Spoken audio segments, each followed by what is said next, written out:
그러면은 일단은 큰 의미로는 그냥 장기에 못 자란다, 죽었다, 일단 병이라고 생각하는 거고, 우리가 생각하는 주로 병 그러면은 요거 밑에 걸 생각할 거예요. 병원체의 공격에 의해서 식물의 부분적이나 전체적으로 문제가 생기는 요걸 이제 병이라는 거고, 우리가 이제 중점적으로 배워야 될 게 요 부분인 거죠. 이 넓은 의미의 병 여러분은 생리장애도 영양장애도 다 포함된다고 보시면 돼요. 그리고 흔하게 병 그러면 밑에 걸 얘기하는 거죠. 이런 삼각형 많이 들으셨을 거예요. 임대 조건들 병이 생기려 그러면은 일단은 딸기로 예를 들었을 때 병이 생기려면 딸기가 있어야 되겠죠. 그렇죠? 환자병을 얘기할 때는 환자병균이 있어야 되는 거고, 환자병이 잘 발병하려면은 보온 조건, 방판 조건, 이런 조건들이 만들어야 되죠. 근데 여기서 세 가지 중에서 하나만 없애버리면은 삼각형이 무너지죠. 병이 없어지겠죠. 제일 편한 게 어려울 거예요. 딸기를 없애버려. 딸기 없으면 병은 없어요. 네.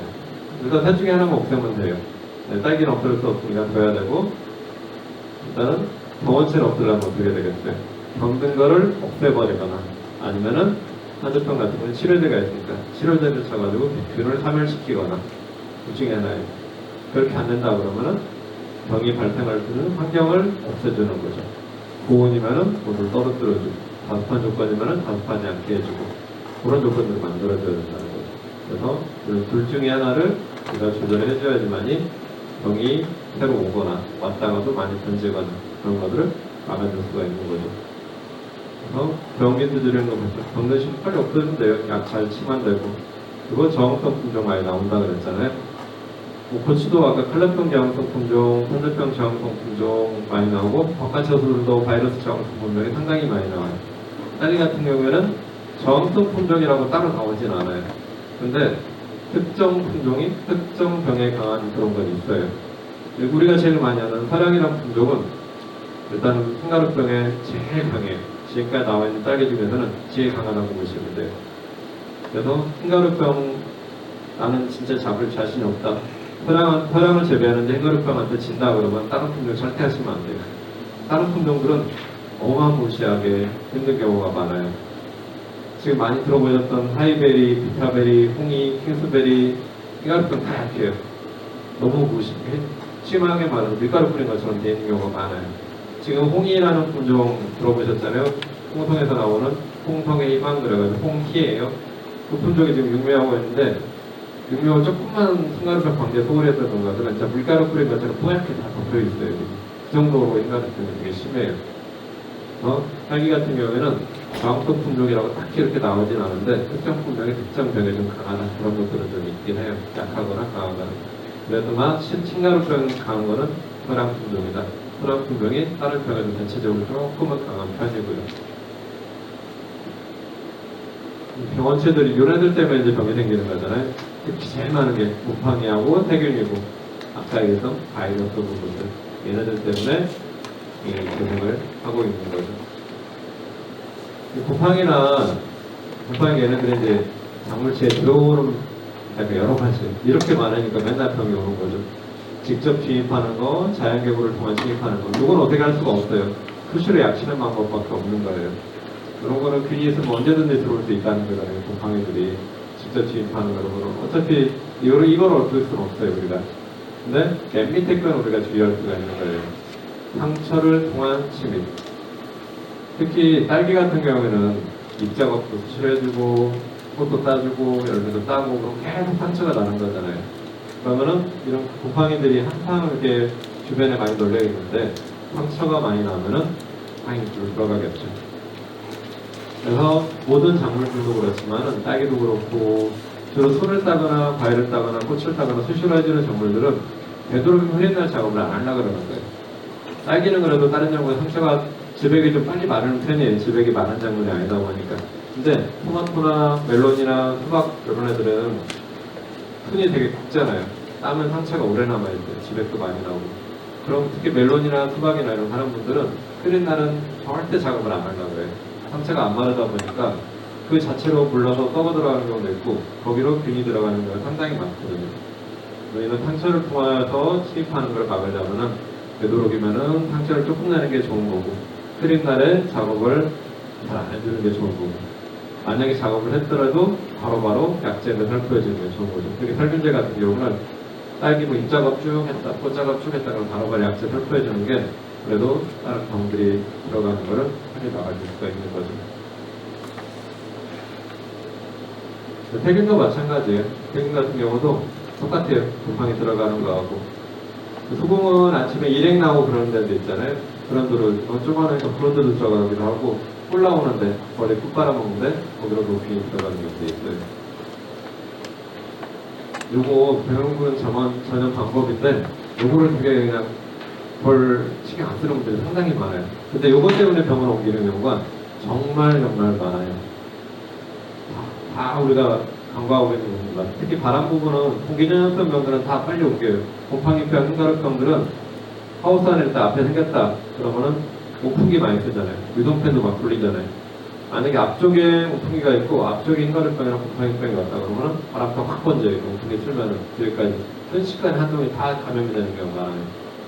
그럼 곰팡이들은 그래서 이런 곰팡이 관련 바람에 의해서 전염되는 병들은 일단 약재를 먼저 살포하고 유동팬이나 오프기를 돌려줘야 된다는 거죠. 그럴 때도 조심을 해줘야 되는 게 맞는 거고 이 곤충 같은 경우가 또 딸기에서 제일 문제가 돼요. 곰팡이 관련 병들 있잖아요. 꽃곰팡이나 이런 애들은 벌이 수정을 하잖아요. 꽃에 벌이 딱 앉을 거 아니에요. 그게 곰팡이나 이런 게 꽃곰팡이 병들이 있대요. 그러면은 그때 꽃핀 애들은 다 번진다고 보시면 다 감염되는 거예요. 이런 곤충들이 상당히 병을 많이 옮겨요. 벌이 수정하는 작물들, 토마토도 마찬가지예요. 얘네들 상당히 조심하셔야 되는 거죠. 소각, 멜론 다 마찬가지예요. 벌이 수정하는 애들은 병이 있다 그러면 일단 곤충이 옮기는 거를 막아줘야 되니까 벌을 빼든가 막든가 그런 식으로 해줘야 된다는 거죠. 종자 같은 경우는 요즘엔 그래도 보급종을 자주 찾아 쓰는 이유가 그거예요. 우리 벼도 그렇고 감자도 그렇고 보급종 쓰시죠 다. 정부 보급종. 걔네들은 그래도 다 수복이 됐거나 아니면은 일단 종자 검사를 다 해서 합격된 애들만 나오는 거기 때문에 병이 없는 거예요. 종자 관리사들이 가서 1차, 2차 검사를 다 하거든요. 바이러스가 있는지 병이 있는지 그런 식으로 다 검사하다 보니까 믿을 수 있는 종자를 쓰는 거고 딸기 같은 경우는 묘잖아요. 묘로 지금 우리가 심는 거잖아요. 그래서 아까 병든묘 그런 거 빼라는 이유가 그런 거예요. 그런 것들 좋은 거 쓰면 되는 거고 요 부분들 되게 특히 요거 때문에 이제 지금 문제예요. 우리 하우스 하시는 분들, 채소 재배하시는 분들은 특히 토양 재배하시는 분들 보면은 수경 재배는 괜찮아요. 토양 재배는 보통 마을에 트랙터를 모든 분들이 다 갖고 있는 게 아니잖아요. 트랙터는 만약에 집 한 동네가 50가구다 그러면 트랙터 가지고 있는 분들은 뭐 5농가나 6농가밖에 없어요. 그러면은 내 거 해주고 옆집 거도 해주고 다 그럴 수밖에 없잖아요. 근데 토양에는 토양 전염성 병들이 상당히 많아요. 수두름병, 역병, 청국병 이런 애들 다 토양에 있는 병균들인데 내 농장에 수두름병이 많이 왔었어요. 내 거 로타리 치고 옆집 거 로타리 치면 어떻게 되겠어요? 금방 옮기죠. 실제로 그런 경우가 정말 많아요. 근데 이거를 내 거 로타리 치고 잘 씻는 분들은 실제로 많지 않아요. 그러다 보니까 옆으로 금방 옮기는 거죠. 요즘에 이제 임대사업소에서 부착기들은 많이 이제 빌려서 쓰시는데 임대사업소는 그래도 임대사업소로 가져가면 임대사업소 깨끗이 세척을 해요. 들어올 때마다. 그러니까 좀 나은데 집에서는 세척하기가 쉽지가 않잖아요. 저 밑에까지 어떻게 세척을 해요. 그러다 보니까 군인들이 이제 알아서 해줘야 되는 거죠. 혹시라도 내 농장에 스트립병이나 그런 청국병 이런 게 많았었으면은 얘기를 미리 해줘야 된다는 거죠. 그래야 다른 집으로 안 옮긴다는 거죠. 조심하셔야 되는 거고 이 전정가위 부분이 최근에 항상 계속 문제가 됐던 화상병 아시잖아요. 화상병이 지금 이제 경북 안동, 그다음에 충북의 충주, 거기에 제일 많이 오고 있는데 전라도 쪽에 가끔 이제 나온 경우 있을 거예요. 천안에도 애들 나왔던 것 같기도 하고 전라북도 익산이라는 데 나온 경우도 있는데 그때 나온 게 그분들이 이제 그쪽 과서가 많지 않다 보니까 전정작업단들이 이제 겨울철 되면 경상도나 충청도 가서 이제 작업을 하고 와요. 좀 사과가 워낙 많으니까. 그러니까 가위를 가지고 그쪽을 작업하고 이쪽에 와서 내 거 이렇게 하다 보니까 옮긴 거예요. 가위에 이렇게 지백이 묻어서 오고 화상병 걸리면서 자르다 보니까 그렇게 옮긴 경우가 되게 많았었죠. 화상병. 전정 가위 가지고 바스 쪽은 옮기는 경우가 정말 많았었어요. 이 칼 같은 경우도 마찬가지예요. 파프리카 같은 경우는 칼로 수확을 하잖아요. 이렇게. 그러면은 파프리카도 바이러스 정말 많아요. 바이러스 본을 자르고 옆으로 수확하면서 계속 옮기는 거예요. 손작업도 마찬가지예요. 사람이 옮기는 아까 손 얘기했잖아요. 계속 옆으로 옮길 수밖에 없는 거죠. 그래서 이런 거 작업할 때 별거 아닌 것 같은데 소독 꾸준히 하셔야 돼요. 그래서 파프리카 하는 분들 보면은 수확할 때 옆구리에다가 약재를 이렇게 통을 차고 다녀요. 몇 개 수확하고 넣다 빼고 수확하고 넣다 빼고 이런 식으로 하거든요. 이 병원균 하는 데들도 이걸 잘 아셔야지만 소독을 잘 하는 거예요. 안 하는 데가 없잖아요. 당연히 식물체 잔재물에도 많이 살고 과수 같은 경우에는 온갖 공성에 다 살죠. 그 다음에 종자에도 당연히 많이 살고요. 곤충 얘기 아까 했었잖아요. 진딧물이나 충처벌레가 바이러스 걸린 애들 꼭 찍으면은 영속전염한다 그랬잖아요. 알을 낳으면 또 따라오고 성충제사 알을 낳으면 또 따라오고 그러는 거죠. 이런 것들도 혹시라도 이제 내 농장에 진딧물이나 충처벌레나 담배가루가 옮기는 바이러스가 생겼다 그러면은 하우스 내부뿐만 아니라 밖에까지 계속 몇 년간은 주의를 하셔야 돼요. 몇 년 동안은 밖에 계속 얘네들이 남아있다고 생각을 하셔야 된다는 거죠. 약칠 때 밖에까지 항상 신경을 써야 되고 하우스 내부는 완벽하게 소독을 해줘야 된다는 거죠.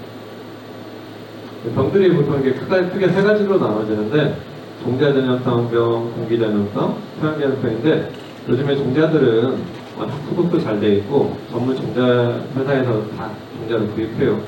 요들도 좋은 거 많이 구입하다 보니까 종자전염성 병들은 요즘에 별로 없어요. 근데 이 두 개가 이제 제일 많은데 공기전염성 병하고 토양전염성 병인데 공기전염성 병들이 찾기가 쉬워요. 지상부에만 있잖아요.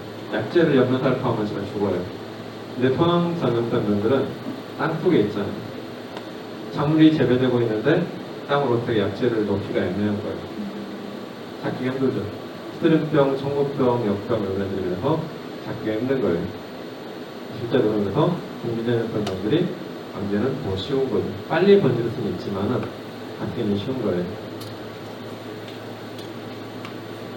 이거 병을 딱 동작하는데 지난번에 생리장애랑 배울 때 이게 병인지 아닌지에서 병으로 판단이 됐을 때 판단하는 거는 농가에서 우리가 할 수 있는 거는 딱 보통 이 정도까지예요. 1번. 1번 딱 작물을 보고 검증, 표징 지난번에 보였었죠. 이거 보고 흰가루가 있을 때 표징이라고 그랬잖아요. 검증은 부팡이나 이렇게 해가지고 까맣게 됐을 때 검증이는 거. 이런 거 보고 이게 무슨 병이구나 판단할 수 있는 거고 여기서부터 이제 판단이 안 되면 교육센터로 가지고 와야 돼요.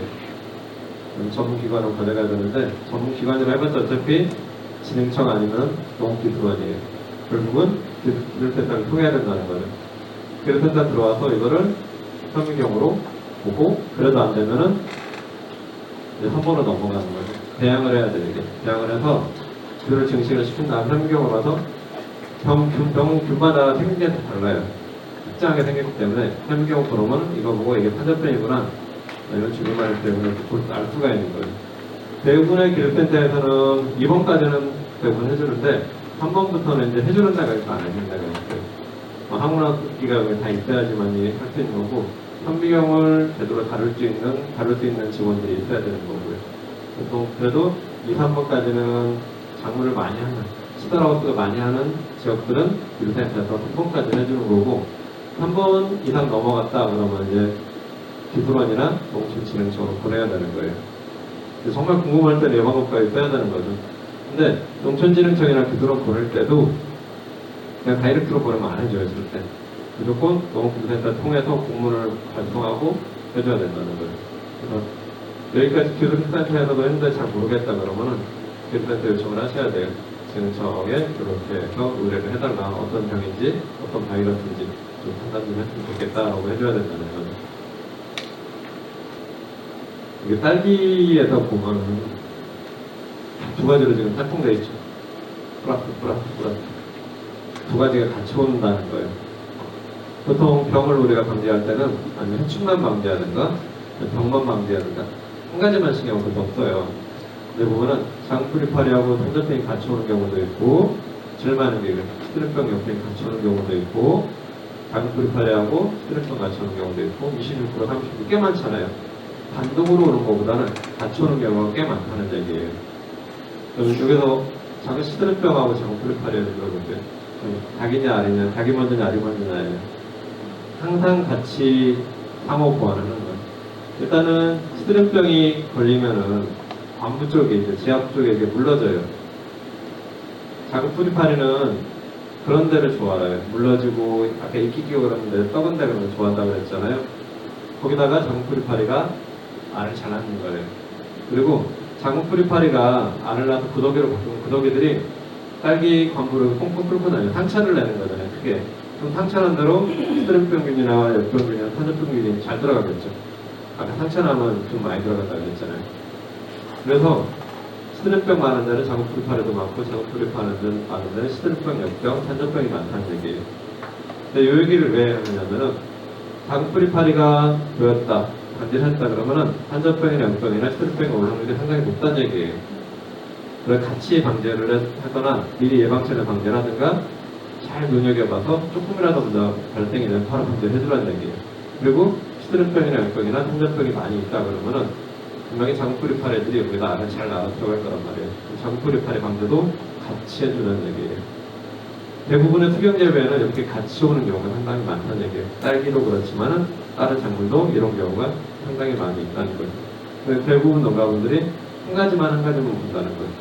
탄저병만 보고 장뿌리파리만 장뿌리파리는 잡고 방제하고 본다는 거예요. 같이 항상 이걸 봐줘야 된다는 얘기예요. 탄저병 아까 얘기했지만은 고추도 무섭지만 딸기도 무섭긴 해요. 고추에 있는 탄저병이 딸기 효과예요. 탄저병도 종류가 여러 가지가 있는데 모든 탄저균이 다 딸기께 고추께 탄저로 오진 않아요. 근데 딱 한 가지인가 정도로 알고 있는데 한 가지인가가 지금 딸기랑 같은 게 있어요. 되도록이면은 고추밭에서 일하는 사람들이 딸기밭에서 그 옷을 입고 그 장갑을 끼고 하는 건 좋은 건 아닌 거죠. 네, 탄저병이 예전에는 몇 년 전만 하더라도 딸기 농가들이 제일 싫어하고 무서워하고 딸기 심어놓고도 탄저병 때문에 다 갈아엎고 농사를 포기한 분들이 많았었거든요. 근데 최근에는 이게 많이 바뀌었어요. 탄저병이 지금은 약간은 만만한 병이 된 거죠. 얘가 만만해졌거나 아니면 다른 병들이 더 무서운 병들이 생긴 거죠. 얘네들 대신에 보호제도 있고 병이 오기 전에 병이 오고 나서 치료제가 있어요. 병이 와서도 약제를 살포하면은 옆으로 확 번지는 걸 막을 수가 있다는 거예요. 그러니까 약간 어떻게 보면 만만한 병이 돼 있긴 할 거예요. 그럼에도 불구하고 꾸준히 병은 나오고 있는 거고요. 딸기형 병들이 대체적으로 고온 다습할 때 맞아요. 그러니까 지금 시기 때 제일 많이 온다는 얘기예요. 모든 병들이. 무서워하는 병들이 지금 시기 때 제일 많이 와요. 딸기 물을 아까 하우스에서 다 키운다고 그랬잖아요. 아직도 이렇게 논에서 땅바닥에다 키우는 농가분들이 아직 있어요. 꽤 많이 있어요. 특히 경북이나 저쪽 담양이나 이런 게 많은데 그 노지에서 이렇게 바닥에 사면은 뭐 좋은 것도 있어요. 일단은 얘가 막 지가 알아서 막 나오니까 런던 개수가 새끼모들이 엄청나게 많이 생기기도 하고 숫자가 어마어마하게 나오죠. 그리고 밖에 있다 보니까 방도 잘 보고 하다 보니까 공기도 잘 통하고 하니까 못 자라지가 않아요. 부장하지가 않죠. 지금 하우스에 있는 애들 엄청 못 자라 있거든요. 그리고 흰가루병도 별로 없어요. 밖에 가다 보니까. 그런 장점들이 있는데 단점이 지금 아무 때나 이렇게 밖에 있던 비가 오면 무조건 뿌리가 내려버려요. 그러니까 빨리 뿌리가 내린 애들은 심을 때쯤 되면 늙은 묘가 되버리는 거고 제일 문제가 되는 게 병이 왔을 때가 문제예요. 탄저병이 왔을 때 보통 이렇게 논에다 할 때는 논이 천평이다 그러면은 보통 한 농가들이 한 5분 정도가 공동으로 그걸 두세 고로 하면 내 거, 두세 고로 하면 내 거, 그래서 공동으로 하는데 똑같이 5명이 관리 잘 해주면 좋아요. 매약도 같이 쳐주면 좋은데 한 집이 조금 잘못해가지고 이렇게 탄저병이 왔다. 그러면은 이게 비가 안 왔을 때 괜찮은데 비가 막 갑자기 지금 막 폭우 내리잖아요. 그럼 논이 다 잠겨버릴 거 아니에요. 그러면은 전체가 잠겼다. 이 균들이 어떻게 되겠어요? 전체 이렇게 천평이 다 번지는 거죠. 그래서 한꺼번에 망가지는 경우가 많이 생겨요. 노지들이. 그래서 위험 부담을 갖고 이렇게 하는 거죠. 하시는 분들은. 탄저병 같은 육류장에서 보면은 다른 병들을 보면은 병증이 뒷면 이렇게 까맣게 좀 돼 있죠. 점점 찍혀 있잖아요. 뒷면을 제껴보면 뒷면에 똑같이 병증이 있거든요. 근데 딸기 탄저병은 표면에 이렇게 점점점 찍혀 있는데 뒷면에 이렇게 제껴보면 뒷면은 멀쩡해요. 탄저병이 좀 달라요. 66일 때 오는 탄저병은 이렇게 좀 달라요. 뒷면 제껴보면 병증이 아예 없는 형태들. 딸기 탄저병은 안 오는 데가 없어요. 이렇게 광부에도 오고 안에 파들어가서 이렇게 되면 시들어 죽는 거고 넌너에도 이렇게 오고 안 오는데 과일에도 오기도 하고요. 과일에도 동글동글하게 좋아요. 딸기 꽃 폈을 때 일찍 오면은 이 상태로 그냥 끝나버리는 거예요. 심어놓고도 이렇게 입자루에 도는 거예요. 입자루가 이렇게 중간이 까매지면서 뚝 꺾여요. 이 상태가 되더라도 얘만 뽑아내고 약치면은 옆으로 번지는 거는 더 막을 수가 있는 거죠. 치료제를 하시면 돼요. 딸기 정식하고 나서 10월, 11월까지도 이게 약간 고온통병인데 예전에 토양 재배할 때는 10월하고 11월 초 되면은 온도를 제대로 못 잡잖아요. 토양 재배 시설이 별로 안 좋을 때는 온도가 떨어지니까 병이 안 왔었는데 지금 이제 보온 시설이나 너무 이렇게 너무 잘 돼 있는 거예요. 그러니까 투경 재배는 온도를 높게 잡거든요. 그러다 보니까 11월까지 이렇게 죽어나가는 애들이 있어요. 광부에 온다 그래도 광부탄저라 그래요. 이렇게 까맣게 죽어나가요. 중간중간 이렇게 시들어 죽는 애들이 생기는 거예요. 이렇게 까맣게 넌너에 타들어가고 광부 쪽에서 오는 애들. 일단 병든 애들은 무조건 일단 뽑아내야 돼. 아무리 치료제 있더라도 없애고 나서 약제 살포하는 게 좋은 거고요. 아까 보호제도 있고 치료제 있다고 했잖아요. 이런 탄저병 약들은 이렇게 보호제들은 이렇게 위를 코팅해라는 거예요. 아까 뭐 자연계구나 그런 데를 침입하는 균들이 있다고 그랬잖아요. 그런 데를 침입을 못하게 아예 코팅을 해버리는 거죠, 위를. 그리고 병이 왔을 때는 얘네들이 침투를 해요. 침투형성 약제에 들어보셨잖아요. 이렇게 하고 들어가서 안에 있는 균들을 파멸시키는 거죠. 그래서 이런 보호약제들은 처음에 약제를 살포하면 코팅이 돼요. 근데 딸기 이파리가 계속 가만히 있는 게 아니잖아요. 잎이 새로 나온 잎이 나오고 잎이 커지고 그러잖아요. 그럼 틈새가 또 생기잖아요. 그 틈새가 생기면은 위에다 또 약제를 살포를 또 하는 거죠. 그리고 틈새 생기면 또 하는 거고. 그러니까 보호제들은 이렇게 계속 약제를 살포를 해줘야 되는 거예요. 지금 딸기 하면 6류하는 식인데 6류일 때는 그래도 탄저병 약을 5일에서 7일에 한 번씩 계속 약제를 살포를 하는 거죠. 그래서 보호약제들은 이렇게 밖에만 이렇게 코팅되어 있는데 보통 물방울이나 햇빛에 노출이 되면 빨리 분해가 돼요. 약기가 별로 안 나고 침투했던 약들, 치료제들은 약이 오래 붙어 있어요. 안에 다 침투돼 있기도 하고. 그래서 얘네들은 분해가 늦게 되기도 하고 약기가 잘 나요. 오래. 조금 농도를 진하게 했거나 아니면 약간 고온기 때 했거나 아니면 흐릴 때 가지고 잘 안 말랐거나 그러면은 약기가 많이 나는 거예요. 고온기 때 이제 탄저병이 많이 오는 이유가 약을 잘못 써서 그런 경우도 있는데 또 흰가루병 잡으려고 약을 여름에 쳤어요. 근데 흐린 날 약을 쳤을 때 문제예요. 비 오고 막 그런 약을 어쩌고 쳤단 말이에요. 흰가루병 잡혔어요. 약을 치니까. 근데 흐리면은 비가 오거나 물기가 안 마를 거 아니에요. 여름철에는. 그러면은 이 기공이 열려가지고 다른 균들이 들어가요. 탄저균이나 이게 들어가는 거죠. 흰가루병만 잡히고 다른 병은 또 새로 오는 거죠. 그래서 약을 칠 때 딸기 같은 경우는 육류도 하고 재배도 하는데 봄부터 초가을까지 이때는 약간 고온기 나오니까 책상을 다 열어놔요. 육류기 때는. 육류기 때 약을 칠 때는 6시부터 6시 반 사이 좀 껌껌해지는 무렵에 약을 치는 게 좋아요. 그래가지고 약을 빨리 말리는 게 좋은 거죠. 맑은 날 기준으로. 아침에 약 치면 해가 빨리 떠버리니까 약해날 수가 있어요. 햇빛을 바로 받아버리면. 그래서 육류기 때는 그때 약을 치는 게 좋고 소학기 때 9월부터 다음 5월까지 요 시기 때는 겨울철에 온도가 낮을 때는 아침에 약을 치는 게 좋아요. 저녁 무렵에 약을 치면 약 안 말라요, 절대로. 특히 11월, 12월 이때는 온풍기도 가동이 안 되다 보니까 약이 안 마르거든요. 그런 이런 문제가 생길 수가 있어요. 그래서 수학기 때 특히 11, 12, 1, 2 이럴 때는 아침에 약을 치는 게 좋아요. 해 뜨기 전에 약을 쳐서 해 뜨면 또 바로 말리는 형태로 이렇게 하시는 게 제일 좋은 거죠. 시드름병. 요거부터는 일단은 치료제가 없어요. 보호제만 있습니다. 시드름병은 여기 보관 쪽이 까맣게 돼버려요. 그러면서 물이 안 올라가니까 시들어지고 있어요. 병이 고기에 오는 거죠. 보통 지역별로 다른데 시드름병, 위암병, 짱미, 짝귀 이렇게 불러요.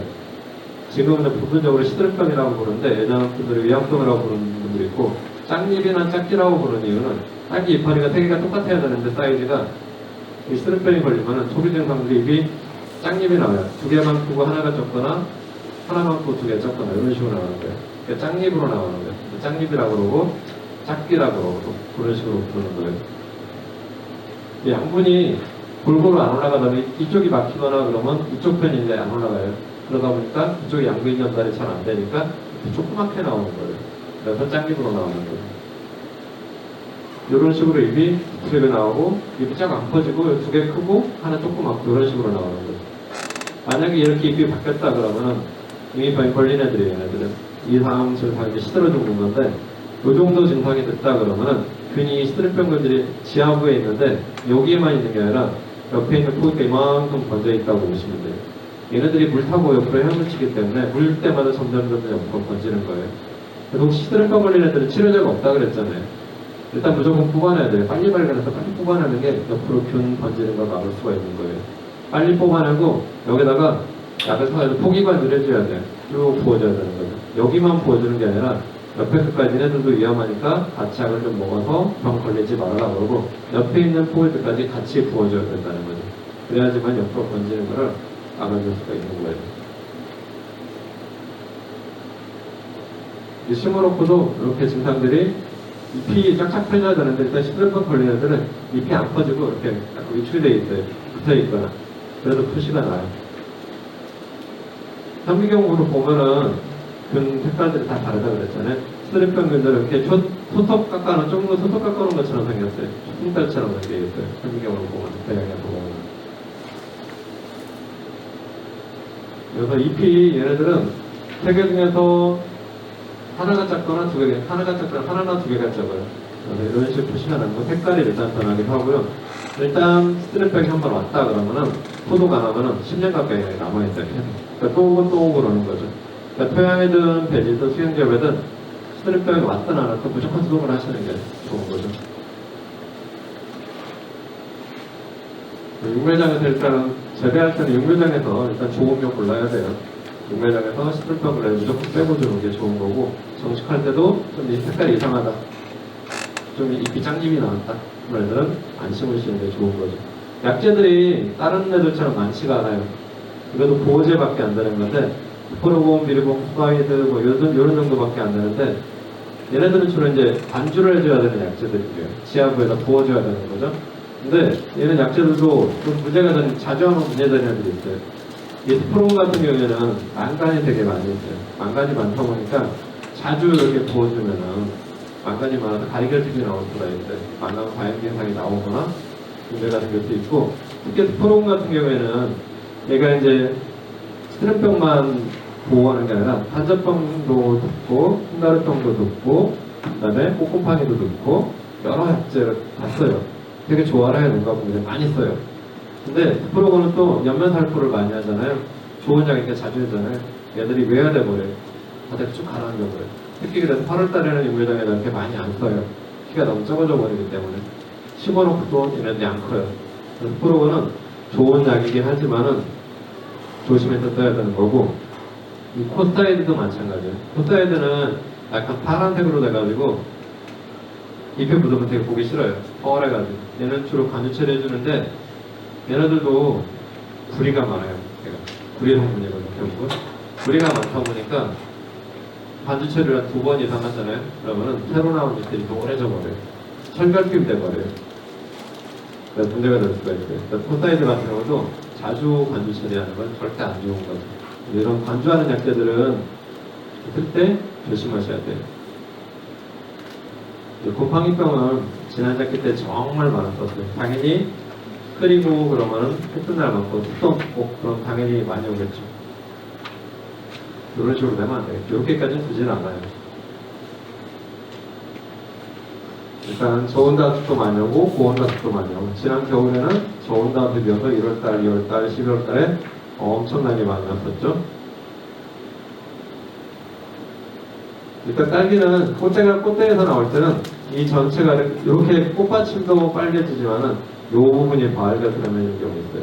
특히 온도를 제대로 관리 못해가지고 약간 저온에 노출됐거나 그러면은 이 부분들이 뻘개져요, 이런 식으로. 그러다가 조금 지나면 전체가 곰팡이 들어버리는 거죠.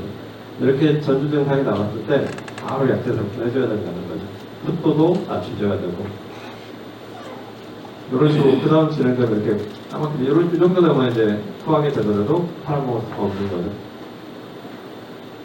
일단 곰팡이병도 마찬가지로 벌에 수정하니까 곰팡이병 많을 때는 벌을 좀 가둬놓고 활동을 좀 못하게 하는 게 좋은 거고, 지난작기 때도 겨울에도 흐린 날이 많다 보니까 서량이라는 품종은 꽃받침이 조그매요. 그래서 수정이 되면 꽃잎이 잘 빠지거든요. 툭툭 잘 떨어져요. 근데 흐린 날 수정되면은 꽃잎이 남아있는 경우가 있어요. 안 빠지고. 꽃잎이 이렇게 남아있으면은 우리가 주기적으로 농약도 치고 또 아침에 일액이 맺혀서 일액도 뚝뚝 떨어지고 흐린 날이 많고 습한 날이 많으면은 얘네들이 곰팡이가 들어요. 썩기 시작해요. 그러다가 딸기까지 이렇게 썩는 경우가 상당히 많아요. 그래서 수정되고 나서 꽃잎이 혹시 흐린 날 많아가지고 꽃잎이 안 떨어졌을 경우에는 손을 톡톡 쳐가지고 꽃잎을 떼주는 게 좋아요. 그래야지만 이런 거 막을 수 있어요. 공기전염성 병들은 주의해야 될 게, 온풍기 같은 경우에는 앞에서 설치해서 밑으로 덕트가 설치되어 있잖아요. 그걸 조금 나은데 요즘에 이게 열풍기 쓰는 농가분들이 많아요. 보면은 열풍기 보통 앞에다 이렇게 설치해서 딸기보다 위에 있어요. 얘네들 돌기 시작하면은 공기가 위에서 쭉 뒤로 가는 거잖아요. 그리고 앞에다가 이렇게 유동팬을 달아가지고 뒤쪽으로 이렇게 쭉 옮겨줘요. 온도편 차가 적으라고. 근데 만약에 곰팡이병이나 흰가루병 같은 공기전염성 병들이 앞에 오면 문제가 되겠죠. 그러니까 순식간에 번질 거 아니에요. 그런 공기전염성 병들이 곰팡이병, 흰가루병이 왔다 그러면은 얘네들 열풍기 돌린다든가 이동팬 돌린다든가 좀 막아주셔야 돼요. 일단 약체 살포해서 좀 잡아준 다음에 그 다음에 가능하면 되겠습니다. 그리고 열풍기에 쓰시는 분들 많은데 원래 열풍기 처음에 나왔을 때 목적이 난방용이 아니었어요. 아시죠? 요거 CO2 공급용이었어요. 원래 한탄수 공급해줬는데 쓰다 보니까 난방이 되는 거예요. 그러니까 주난방으로 쓰는 분들이 많았어요. 근데 요 농가분 보면은 밖에 있는 공기를 안으로 끌어당겼죠. 이렇게. 밖에 있는 산소를 쓰는 거예요. 근데 이거를 주난방으로 쓰면서 여기 없으면은 하우스를 밀폐되어 있는 상태인데 해가 떴어요. 얘가 계속 돌고 있어요. 그럼 안에 있는 산소가 떨어지겠죠. 산소가 들어올 데가 없잖아요. 그러면은 불안전 연소가 되겠죠. 그러면 가스가 나오겠죠. 이산화탄소라는 게 더 심해지면은 기름이 분산되는 경우도 있었어요. 진짜. 그게 문제가 많이 생기다 보니까 최근에는 이렇게 설치할 때 아예 밖에서 공기를 끌어당기게끔 해서 밖에 있는 산소를 쓰게끔. 이렇게 되면 그래도 문제가 좀 안 되는데, 저는 열풍기를 별로 안 썼으면 좋겠거든요. 요게 이제 칼로리가 좀 낮아요. 2만 5천 되다 보니까 200평 한 동을 난방하기엔 조금 역부족이긴 해요. 아무리 유동팬 달고 막 하더라도. 그러다 보니까 온도가 낮을 때는 계속 돌아요. 이게 기름값이 더 들어간다는 얘기예요. 그래서 난방을 하실 때는 차라리 200평 한 동이다 그러면 온풍기를 넣는 게 더 나아요. 설치비는 당연히 비싸긴 하겠죠. 몇백만 원 되니까. 근데 기름값도 훨씬 덜 들어요. 용량이 큰 애들은 6만 kg짜리 이런 거 넣어주면 잠깐 돌고 딱 멈추거든요. 근데 얘네들은 계속 돌아요. 1도 올리는데도 한참 돌아야 돼요. 그래서 효율적인 거는 오픈 난방이 훨씬 나은 거죠. 처음 설치비는 좀 비싸지만은 온풍기 설치하시는 게 겨울장물 제거할 때는 훨씬 유리하다고 보시면 돼요. 하우스 안에다 이렇게 유동팬 설치하는 거 상당히 많아요, 최근에. 근데 유동팬을 두 가지 정도로 이렇게 배기팬도 달고 그러는데 육묘장하고 재배사하고는 다른 용도로 쓰셔야 돼요. 딸기 육묘장에서는 여름에 연결하니까 뜨거운 바람을 밖으로 빼는 게 주목적이잖아요. 그래서 이거를 유동팬을 일자로 쭉 설치해서 이렇게 배기팬 뒤에 달아서 뜨거운 바람을 밖으로 쫙 빼는 게 맞아요. 그리고 수확기 때는 유동팬을 똑같이 이렇게 일자로 설치해버리면 안 되잖아요. 뜨거운 바람을 뒤쪽으로 그냥 밀릴 뿐이지. 공기 순환이 주목적이에요. 온도 편차를 줄이려고. 이렇게 두 줄로 달았을 경우에는 한 줄은 뒤로 가고 한 줄은 앞으로 오고 이렇게 계속 도는 거잖아요. 온도 편차가 엄청 줄어들어요. 재배사에는 그렇게 두 줄로 다는 게 더 유리한 거고, 요즘에 유동팬들도 보면은 역방향, 순방향 이렇게 조절 가능한 것들이 있죠. 스위치로 조절 가능하죠. 스위치만 돌리면은 앞으로 갔다 뒤로 갔다 이게 다 가능해요. 그렇게 하면은 재배사에서도 3월, 4월, 5월에는 온도가 높이 올라가는 경우가 있어요. 그럼 따뜻한 바늘 밖으로 빼야 될 경우에는 두 줄 다 한쪽 방으로 해서 이쪽을 빼버리면 되는 거예요. 유도펜 다루실 때도 조금 신경 쓰셔가지고 방향을 내 마음대로 조절할 수 있는 유도펜 달아주는 게 훨씬 효과적인 거죠. 공기순환용으로 쓸 수 있고, 또 떨어뜨리는 용도로 쓸 수 있고, 이렇게 드시는 게 좋은 거예요.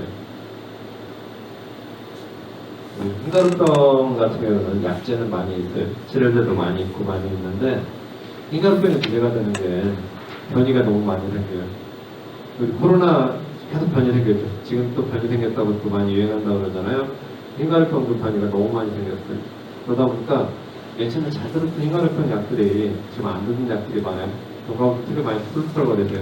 예전엔 잘 들었는데 지금 안 들어 막 그런 얘기 많이 하시는데 내성도 많이 생기고 변이가 많이 생겼다는 얘기예요. 그래서 농약회사들마다 지금 내담은 약들을 만들려고 혈안이 되어 있어요. 그만큼 되게 이게 찾기가 막 힘든다는 얘기예요. 예전에는 흰가루병이 뭐 저온이니 건조하니 고온이니 뭐 그다음에 가을철에 환절기니 이때 많이 생긴다 그랬는데 지금 그런 게 별로 없어요.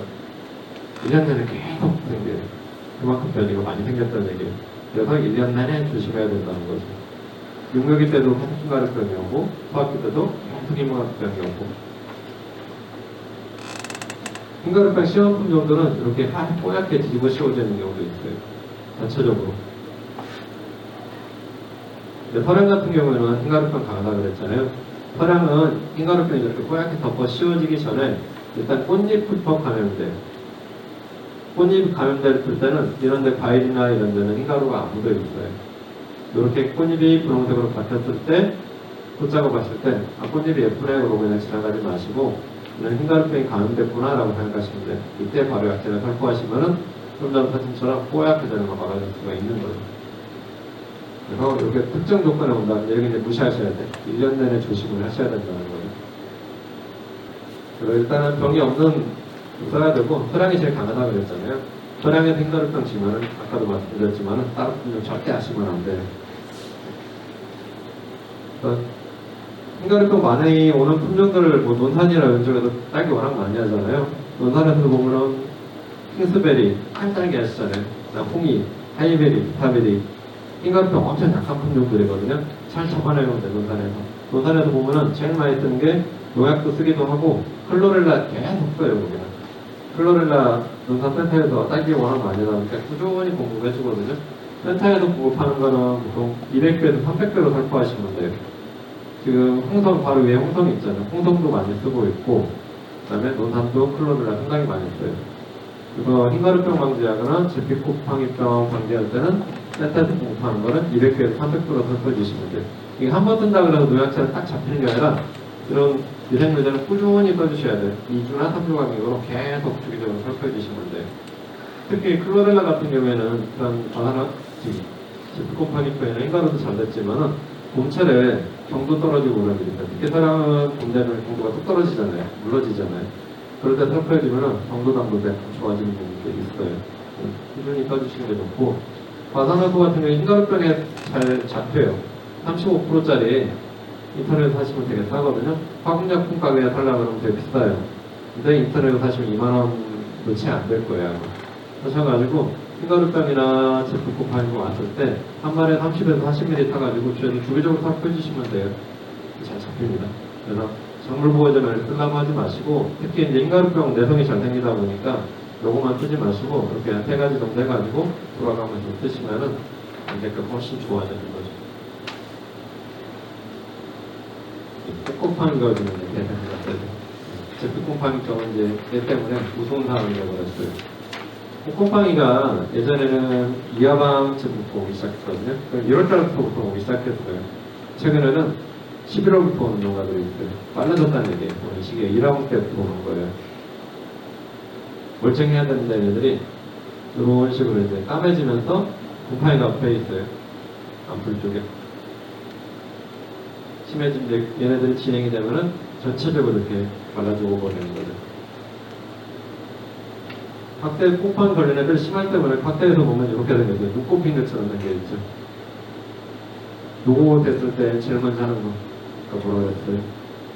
제일 먼저 해야 될 거. 이거 봤을 때 벌. 그쵸? 벌이 수정하는 거잖아요.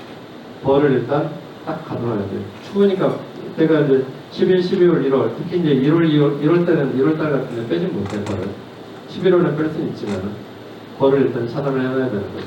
특히 요즘에 뒤형벌 많이 쓰거든요. 뒤형벌들이 일을 너무 많이 해요. 하루에 2,000개씩 막 갔다 하니까 얘네들한테만 앉았다 그러면은 이거 다 붙여갖고 맨갖 끝에 다 옮겨 다니는 거죠. 특히 뒤형벌들은 꽃가루를 모으는 애들이에요. 그리고 꿀벌들은 꿀을 먹으려고 침을 이렇게 만지는데 얘는 이런 꽃가루를 모으니까 자꾸 이렇게 만져요. 그러니까 더 빨리 옮기는 거죠. 그러니까 벌부터 일단 걷어내야 되는 거죠. 그 다음에 약재 벌프에서 비너트나 벌을 달 넣는 연습을 하셔야 돼요.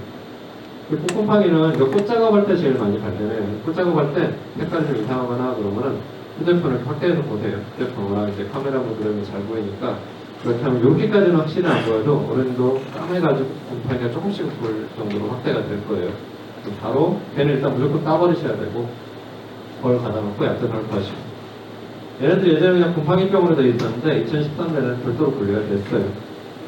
약재가 작년까지는 딱 2개밖에 없었거든요. 차단, 힌트 이렇게 2개 있었는데 이게 워낙 심각하다 보니까 요약해서들이 약재 등록을 금방금방 다 했어요. 그래가지고 지금 10개 이상으로 등록이 됐습니다. 1년 만에 이만큼 늘어났어요. 이런 약재들 주기적으로 살펴해 주시면 되고 그다음 아까 흰가루병은 예방 차원에서 꾸준히 관리해야 된다고 했잖아요. 주로 흰가루병을 예방차원에서 꾸준히 관리하다 보면 곰팡이는 훨씬 덜 와요. 지금 여기 있는 약들도 흰가루병 약들이 꽤 많이 있어요. 흰가루병 장도 생각하시고 이런 약재들은 주기적으로 살펴해 주시면 곰팡이도 훨씬 덜 옵니다. 유로 곰팡이병이라고 했는데 비슷하게 나와 있는데 이게 이제 조금 주의해서 봐야 될 이유가 이게 배에서 가지검 마루병에 동작을 돼 있잖아요. 우리나라에 지금 배 가지검 마루병이 왔어요. 언제 꽤 됐거든요. 얘네들 때문에 올 수도 있기 때문에 이런 거가 있다라는 정도만 알으시면 될 것 같아요. 대대인가요? 대대보다는 일단 약재가 아예 없어요. 아까 시드름병 같은 경우는 보호제라도 있었잖아요. 얘는 보호제 치료제 아예 없어요. 아예 없는 애들 어떻게 해야 되겠어요? 빨리 뽑아야죠. 빨리빨리 해서 빨리 뽑아내야 옆으로 안 맞습니다. 이렇게 어미묘부터 와요. 어미묘. 육묘기 때 제일 많이 와요. 육묘기 때 어미묘에서 오기 시작하면은 언더를 타고 잠을 이렇게 전달이 돼요. 근데 감염 속도가 어마무시하게 빨라요. 보통 시드름병 같은 경우에는 어미묘에 왔다 그러면 1차 런너 얘만 톡 잘라내면 그 다음에 2차 런너, 3차 런너 괜찮은 경우가 상당히 많거든요. 근데 조이마루병은 이렇게 어미묘에 왔다 그러면 얘네들한테 보통 15개에서 20개 정도 작물들이 생산이 돼요. 새끼묘들이 다 뽑아내야 돼. 멀쩡한 것 같은데 끝에 있는 감염이 다 되어 있는 거예요.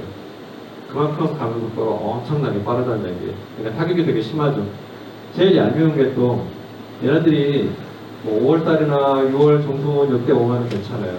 그럼 얘를 뽑아내고 그때는 런너들이 남아도니까 뽑아내고 그 전에 다시 꽂으면 되거든요. 딴에 옆에 있는 애들을 끌어다가 제일 얄미운 게 다 뽑고 끝에 다 날려버리면은 그때부터 오기 시작해요. 얘를 뽑아내면은 돌려서 대체할 게 없어요. 런너들이. 줄기마루병 많은 농가들 가서 보면은 군데군데 폭탄 맞는 것처럼 다 제거하니까 구멍이 뚫려 있는 거죠. 그래서 무서운 거예요.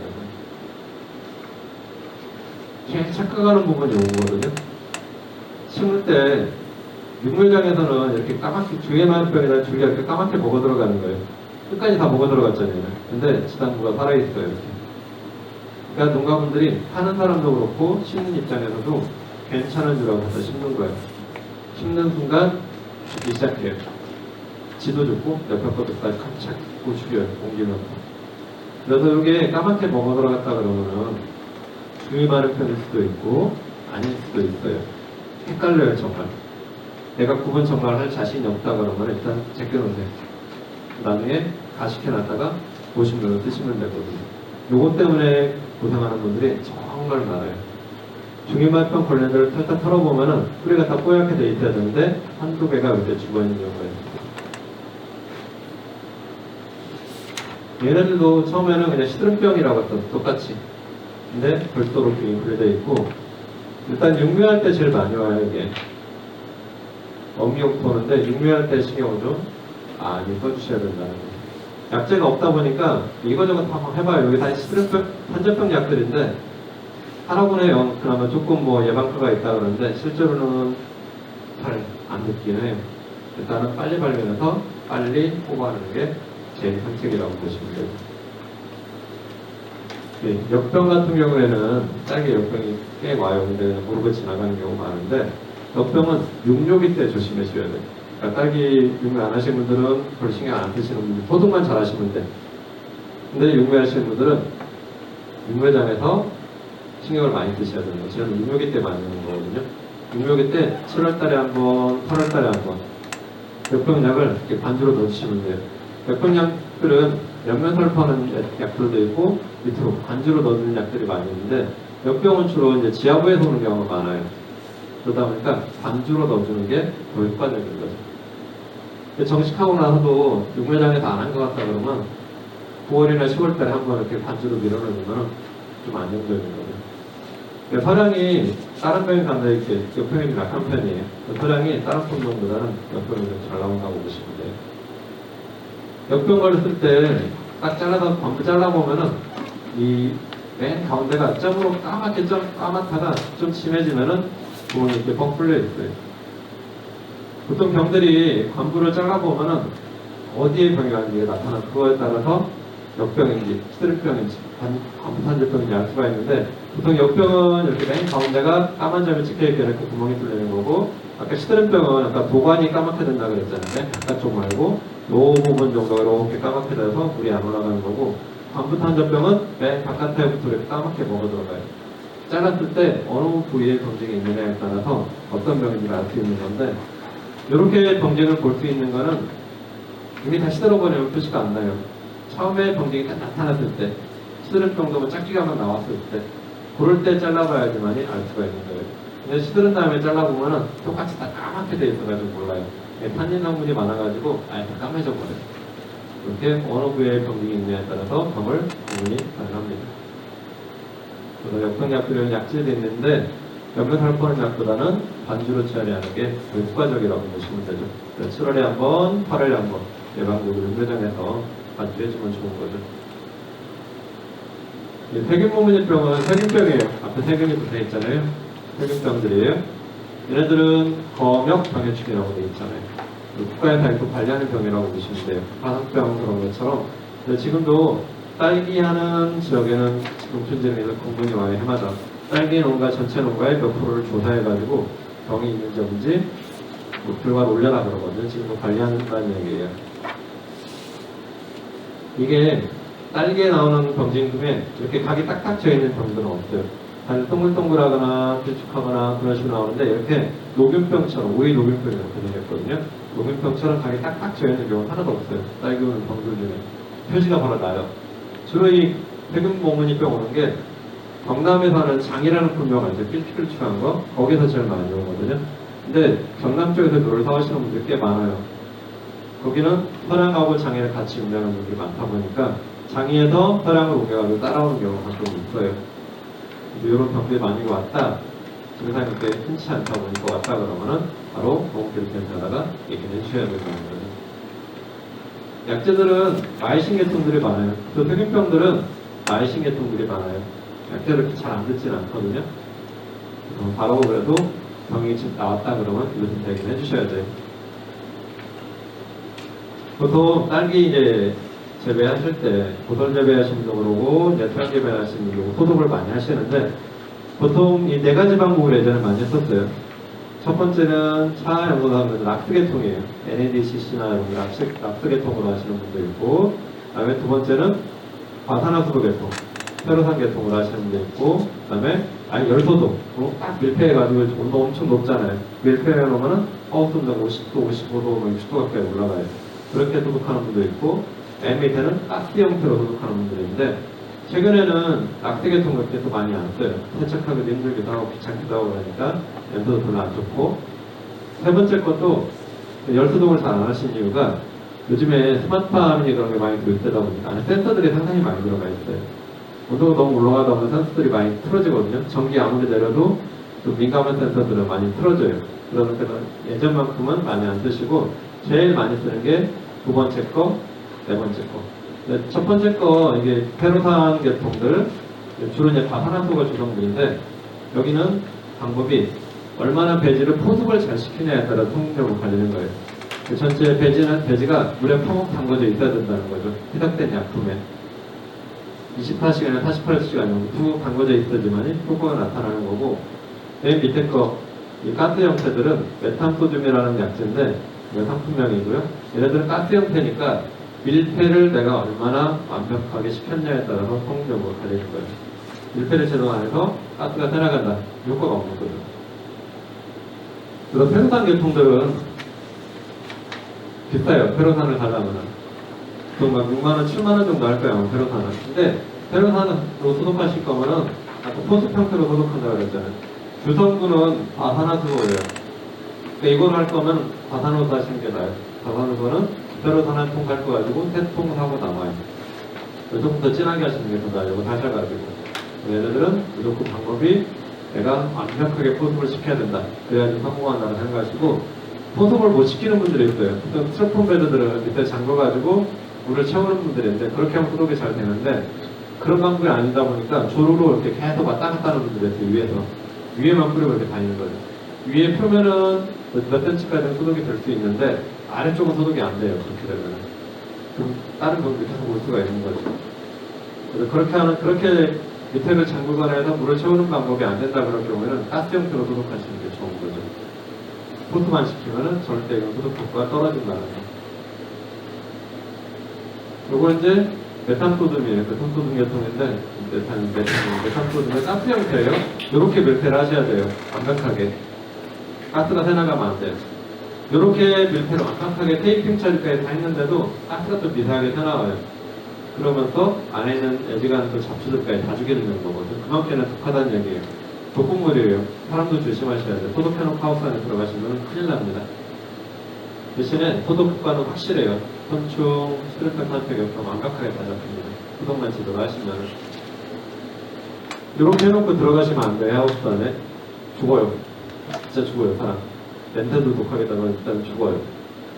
안에 잡초까지 다 죽어요. 들어갈 때는 환기 다 시키고 문 열어서 환기 된 다음에 그 다음에 들어가셔야 돼요. 그리고 소독한 다음에 지금 아마 소독 끝난 분도 있고 지금 하고 있는 분도 있을 거예요. 발화 테스트 한 번씩 해주셔야 돼요.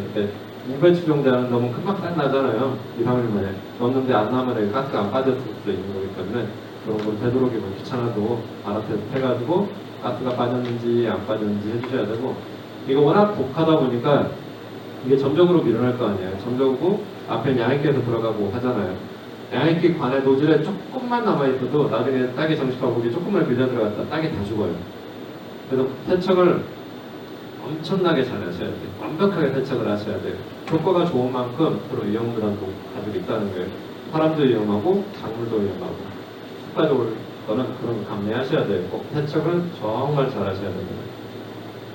그래서 모든 병들은 이런 거 좀 철저히 잘 지키셔가지고 감기 잘 하시고 무병도 드시고 이런 거. 그리고 이제 수학기 때는 육묘할 때는 꿀벌 신경 안 써도 되잖아요. 수학하는 게 아니니까. 이제 수학기 되면 지금부터 이제 꿀벌 같은 거 관리하셔야 돼요. 특히 8월 말 이때쯤부터 침투이했던 약들을 살충제 쓰실 때 벌독성 있는 애들 쓰시면 안 돼요. 벌독성 있는 애들이 한 달 이상씩 가기 때문에 콧대 나올 때 수정이 돼야 되는데 약이 안 빠지면은 벌이 안 가요.